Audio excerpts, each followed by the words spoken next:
We're less than 2 weeks away from opening day with the Braves set to get their championship rings 2 days later. Welcome into Battery Power, Cory McCartney along with Grant McAuley. And Grant, that Braves roster doesn't have a lot of question marks in this abbreviated spring, but there remain some key roster battles, and there may not be anything bigger than what's happening in the back end of the rotation.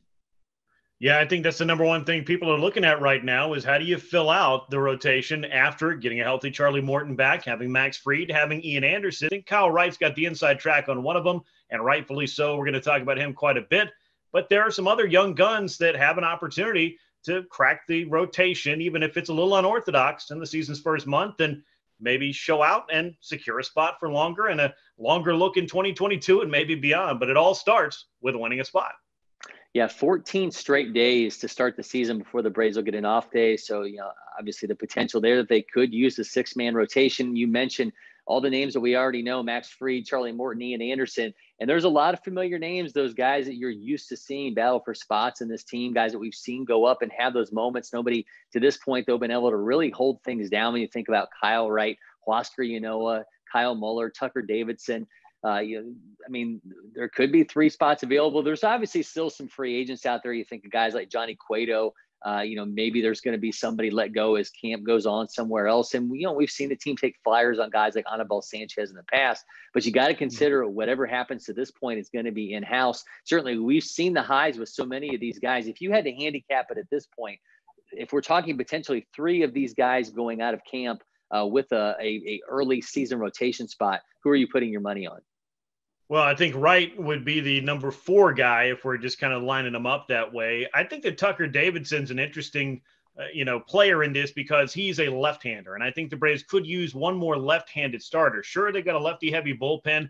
That's really nice, but I think it's just a good thing to have a little bit of balance. If Max Fried's your only southpaw in the rotation, maybe it's just me looking for a little bit of symmetry, but that would also put Kyle Muller in the running, I think, and nobody has a bigger arm and more talent on that side, at least from the left side, than Kyle Muller. We've talked about him for a long time. We saw flashes of it in 2021. I'd like to see a longer run for him in 2022 if they do indeed decide to look for some left-handed help there. But Huascar Ynoa captured a lot of people's attention with what he did over the first 5 or 6 weeks of the season in 2021 once he was forced into the Braves rotation.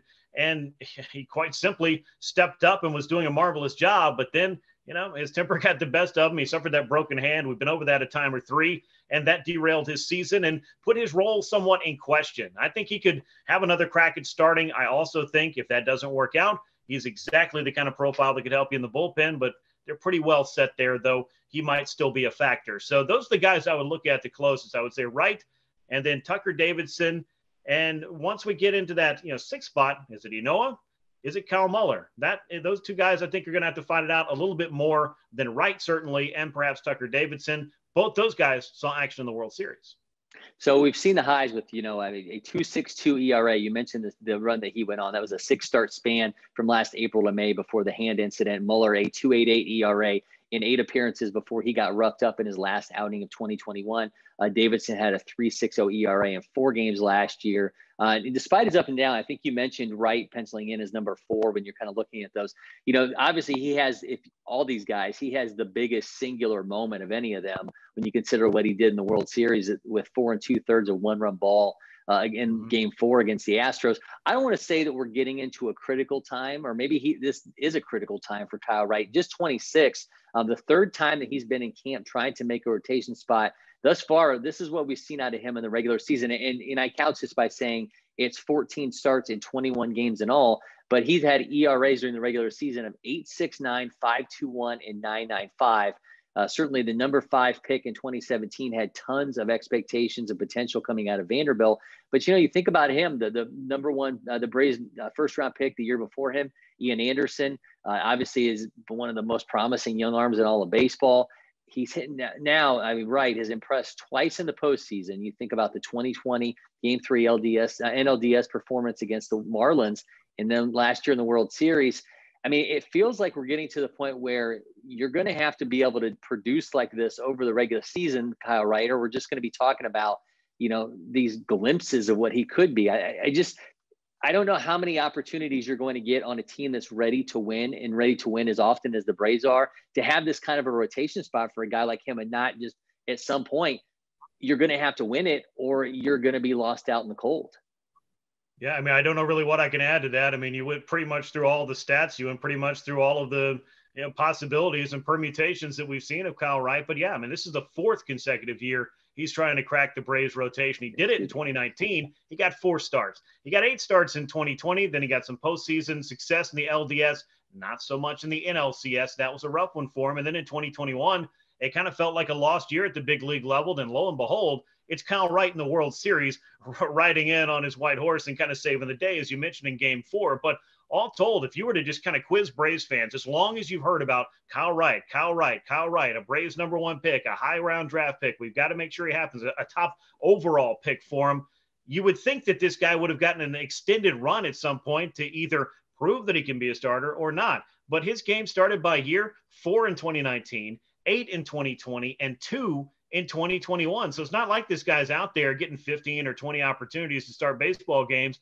and then slowly petering off. It pretty much comes in either it's all good or all bad for him. And the consistency has been a real problem. He gets out of sync, too many base runners, an ERA over 6.5 in his major league career, but he's only thrown 70 regular season innings. I find that baffling when we're talking about a pitcher who was a high round draft pick who debuted 4 full seasons ago back in 2018, late in the year, but he's allowed 70 hits in his 70 big league innings. He's walked 48 batters. That's not going to play. Just under 60 strikeouts. So we're talking about a guy that's walking over 6 batters per 9 and just not really being able to get the job done at the big league level. But if you look down at what he's done in the minors, it's pretty much been a model of consistency. An ERA about 3.5 or lower just about every year. He's 29 and 19. He's striking out 9 batters per 9 innings. He's only walking 3 batters per 9 innings, perfectly normal numbers. And we're talking about a 400 inning sample size. So the question continues to be, and I think it has to be answered at this point, who is Kyle Wright, and will he step forward and actually take the ball every 5th day and give the Braves what they need in order to help them win and thus establish himself truly as a big league pitcher? Yeah, I mean, obviously, you hate to label guys as a 4A player, but certainly, he's somebody who's had success in only glimpses. You mentioned what he's done, at the minor league level consistently, but I just wonder how many opportunities there's going to be for him to keep trying to crack a rotation that, once Soroka gets back, there's obviously only going to be one more spot.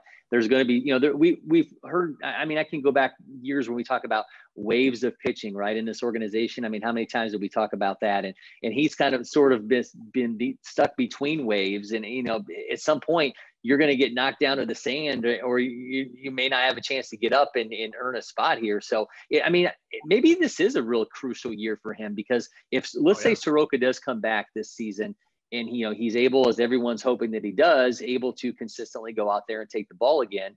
Well, now there's only one spot left in that rotation. And certainly, you've seen, what Muller's capable of, Davidson, certainly there's going to be younger guys coming along as well within this organization. So, I say make or break is certainly, a tough term to put on anybody at this point in the stage of the career that Wright is, but I think that's where we might be with him.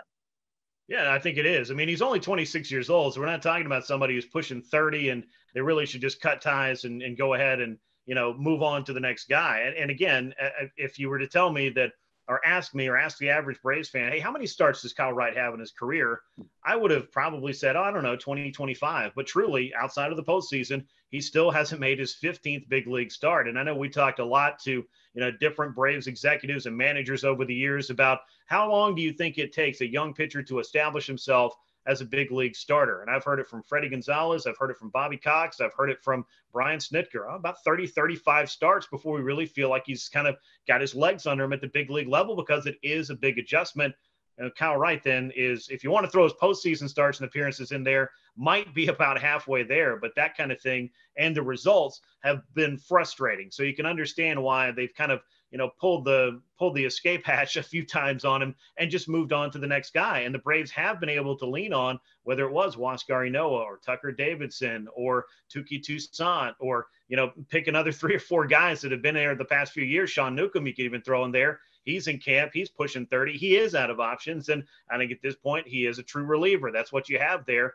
I don't know if that's in Kyle Wright's future either. But long story short, make or break is not putting too much hyperbole on what this year is for Kyle Wright. If he comes up and has another season of an ERA that's pushing 6.5 or 8 or more and just isn't able to throw strikes, the Braves simply can't put him out there. And I think that's what they've kind of shown in how they've managed him the past few years, because I didn't think when he made the rotation in 2019 that at the end of the year, no injury whatsoever, he'd have 4 starts under his belt. That was pretty crazy to see. He kind of bounced back a little bit in 2020 in an abbreviated season to start 8 times. You start doing the math on there. Maybe that would have been his 20-plus start season, and he would have had an opportunity to be a little bit less interrupted. But, the world had other plans for all of us. But 2021, he was a non-factor pretty much until the World Series. But I think that moment among all of them gives him and buys him a credible shot to come in and say, this is who I am, this is what I can do, and I'm going to be doing it every 5th day for you, or 6th day, as the case may be here early in the season. Well, you certainly hope the confidence from that World Series World Series run is going to be, what leads to him potentially, seizing something here. Because look, you could look at the way that the team approached this offseason from a starting pitching standpoint and say, okay, well, they didn't do anything. Is that because they really need to find out what they have in these guys and see if one of them can, step up and grab one of these spots? Obviously we thought maybe they were going to end up going with the veteran option, but when you have that many arms and you have that much, question marks with those arms, at some point you got to just stick it out there and see whether or not they're going to be able to come up and finally produce. And maybe that's where, to the point they are, with so many of these guys. We've already seen Touki Toussaint, has already been pushed down to AAA camp. So, it's certainly at this point, he's probably going to factor in at some point, but, he seems as though his future lays, as a relief option. And, this may be the time for Kyle Wright to dictate what he is ultimately going to be when it comes to his future as an Atlanta Brave. Yeah, we'll see exactly how it all plays out with which guys get what opportunity. And there are still a couple of wild cards in play here, and that is the health of Mike Soroka. While I would love to tell you, hey, Mike Soroka is back in July, get excited. He's going to help the Braves rotation out. But this is a guy that when he does come back in midseason or just beyond, will not have thrown in a big league game since suffering his injury in 2020. So we're talking about 2 full years. What are the fair expectations for what to ask of Mike Soroka at that particular time? Yeah, it's not an arm injury, so, maybe the innings limit's a little bit different, but he's already suffered some setbacks and had to start his rehab all over again. And I don't want to see anything like that happen. But what that told me was we're going to have to be cautious about our expectation of when and if Mike Soroka gets back and what he looks like once he does get back, because that is an extended layoff period. And as you mentioned, there could be some starting pitching options that either are still available on free agency, which is kind of slim pickings, or somebody that gets maybe cut loose by a team that just has to get down to a certain level and doesn't have a spot for, I would imagine, a veteran arm. And that's probably what the Braves are in the market for if they don't feel like they see what they need to in the couple of weeks of spring training leading up to the season, or if somebody, suffers any kind of injury and is not going to be available to them in the early weeks. That's all in play here. You hope to never see injury, but throughout the course of a season, and as we've seen with the Braves rotation,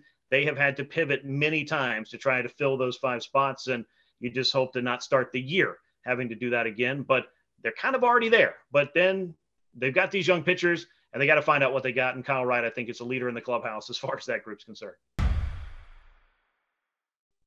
So everything's kind of, obviously been, pushed so much quicker because of the lockout. And certainly we're talking about spring going faster. The arbitration process is going much quicker in a different time than we've been used to. The arbitration hearings this year are actually going to happen after opening day. We know there's oftentimes some ill feelings that come out of those. The Braves currently have 5 guys that they're currently on track to head to a trial with. That's Adam Duvall, Max Fried, Luke Jackson, Austin Riley, and Dansby Swanson. By the way, this would be a franchise record if they end up seeing, not that anyone wants to keep track on arbitration hearing records, but the Braves have never had more than 4 in a single year since the process started in 1974. By the way, they're 18-11 all time in those arbitration hearings, 3-1 since Alex Anthopoulos took over. So, the man knows how to hold it down when it comes to arbitration hearings. But certainly some interesting factors when we think about this, because there's a number of guys in here where if you want to start thinking about the young core of this team, Austin Riley, Max Fried, and Dansby Swanson, who's going to be a free agent after this year. Grant, in my mind, all three of those guys are ones that you can potentially look at as options to get multi-year deals. I'd really like to know your thoughts on, how you approach this process with them, because we know that there can be some bad feelings that come out of these arbitration hearings. Dansby went through this last year. He ended up losing. Mike Soroka ended up winning his last year. But certainly, again, there can be some bad feelings come out of this. But how you approach things with guys I think that you deem as part of your young core, and whether or not you have an opportunity to lock them up, I think these three in particular could be really fascinating cases as we head towards the arbitration hearing season.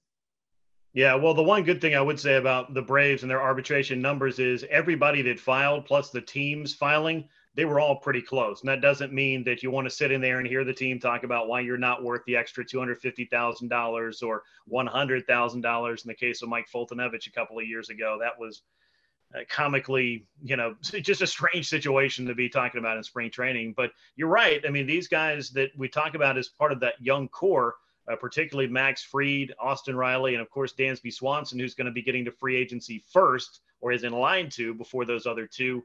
Those are interesting candidates for extensions. Dansby's a free agent after 2022. You have 2 years of control of Max Fried. You have 3 years of control through arbitration of Austin Riley. So maybe you're not pushing it with Austin Riley as much as you might be trying to figure something out with Swanson, or trying to figure out something with Max Fried to keep him in place long term. And if you look at overall value, let's go ahead and start with Max Fried. We've already talked a lot about the pitching, and then we can pivot over to the other couple of guys. But if you look at what he's done for the Braves based on his 2019 through 2022 numbers, and this is, bumping up 2020 just to average it out over the course of 162 games or 30-ish starts for Max Fried, according to Baseball Reference, he's been about a 5-WAR pitcher. That's pretty good. The Braves would probably like to see that continue. And we're talking about a 28-year-old lefty who is now firmly among the top 5 or 10 starting pitchers in the National League, at least, and in the major leagues. I think Max Fried is starting to make a case there. And his World Series heroics didn't hurt his case whatsoever.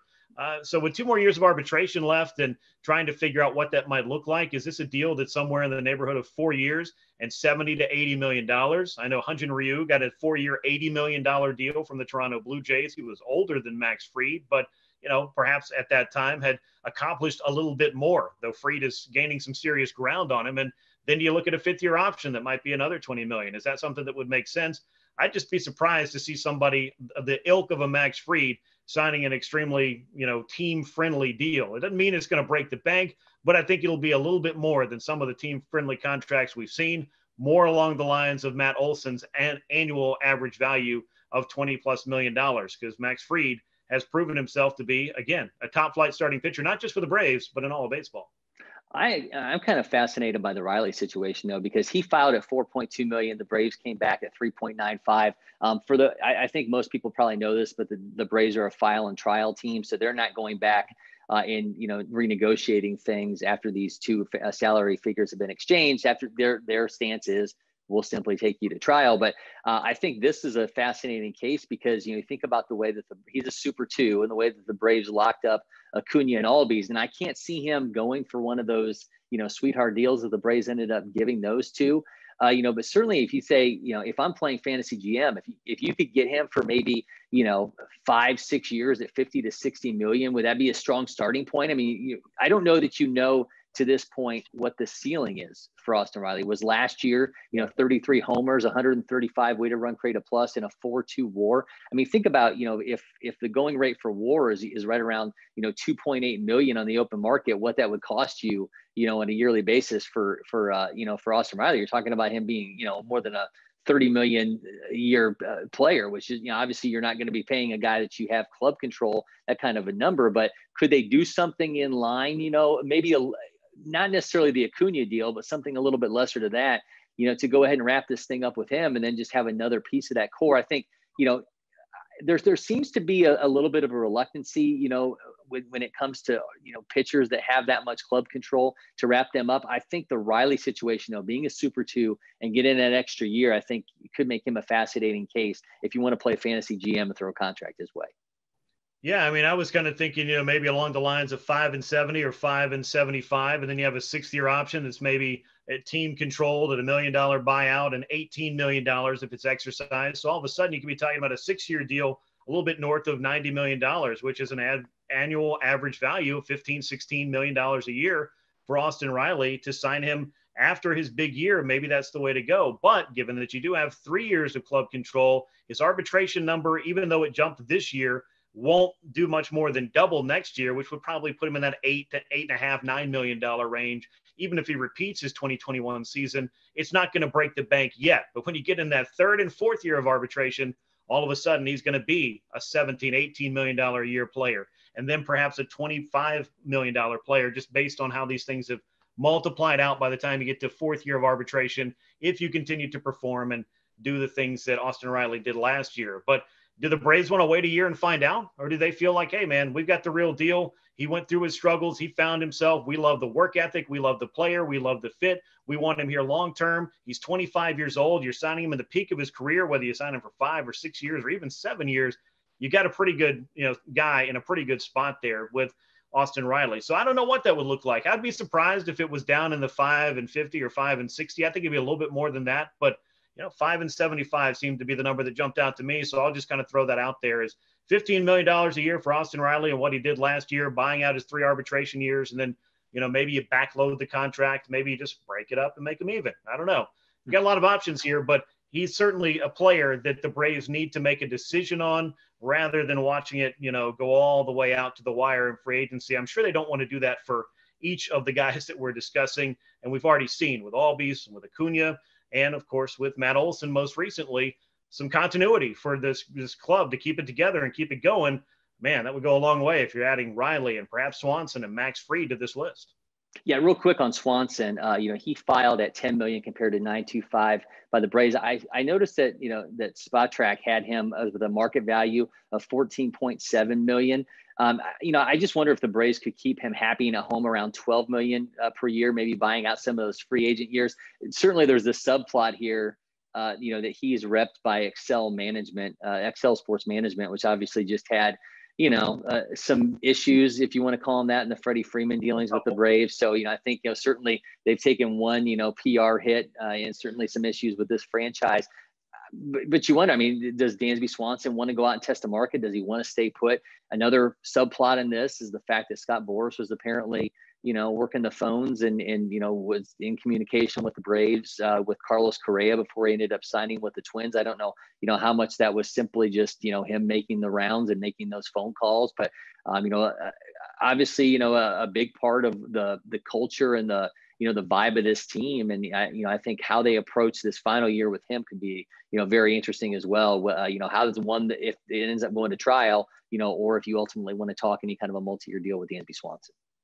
Yeah, I don't know if a 3 or 4 year deal makes sense here now that he's in his final year of, his arbitration and his final year of team control. He is in his age 28 season. So by no means is he long in the tooth. You'd figure he's right smack in the middle of the prime years of his career. If he does sign a 3 or 4 year deal, he'd be able to go back out and test free agency, say in his age 30 or 31 season. If he continues to just be a solid everyday player, I see no reason why he wouldn't get another 3, 4, 5 year deal after that. But he may be predisposed to go out and look for that 5 or 6 year contract, see if there's a team that'll do it, even if the average annual value is not going to approach the Carlos Correa neighborhood or the neighborhood of even some of Swanson's teammates. While Albies and Acuna signed these deals that are remarkably team friendly and almost just bafflingly team friendly, you certainly can't expect everybody to sign those particular deals. I think that based on their young age and where they were at that time, I can see the merit of putting long-term deals in front of them. The Acuna one, I think, you had to be happy with that. The Albies one, I don't know.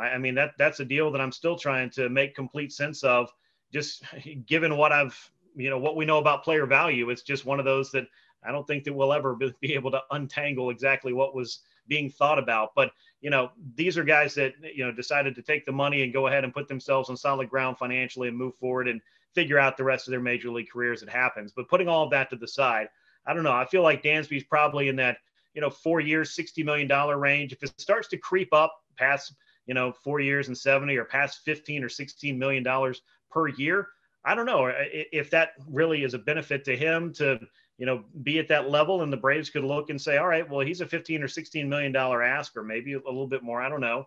Or we could pay another $7 million and get this totally different player who might be a bit more, or $8 million or whatever it is for a long-term deal. Carlos Correa is off the board for now, But, it's not like he signed a 10-year deal to stay in Minnesota either. So we'll see how that whole thing plays out. I'm not necessarily holding my breath for him to become the Braves shortstop of the future. The guy they got at the present, I think he's a really nice fit, but I also feel like the Braves know what they have. He's about a 2.5 WAR player most years. This is not a superstar, but this is a glue piece. This is a consistent guy. It's a guy that goes out there and plays. He adds a lot defensively. And as far as the overall mentality and, character of the club, Dansby's been through this whole rebuild process. He was brought in with a lot of expectation, and he may not be baseball's big superstar, but he's meant a lot to Atlanta. And you're always going to see the highlight of him fielding the final ball of the World Series and firing it across the diamond to a guy that surprisingly just left. It would be crazy if a year later, both those players were gone, but sometimes that's the way the business goes.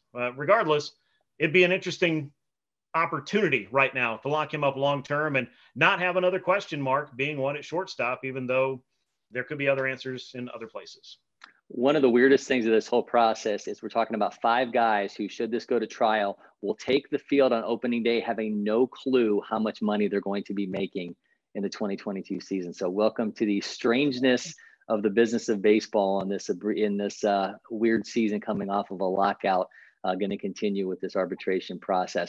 All right, make sure everybody is going to the Battery Power YouTube page, subscribing, turning on those notifications. That's how you're going to get an alert each and every time that Grant and I drop a new episode. As always, we appreciate you joining us, and we'll see you in soon, Braves Country.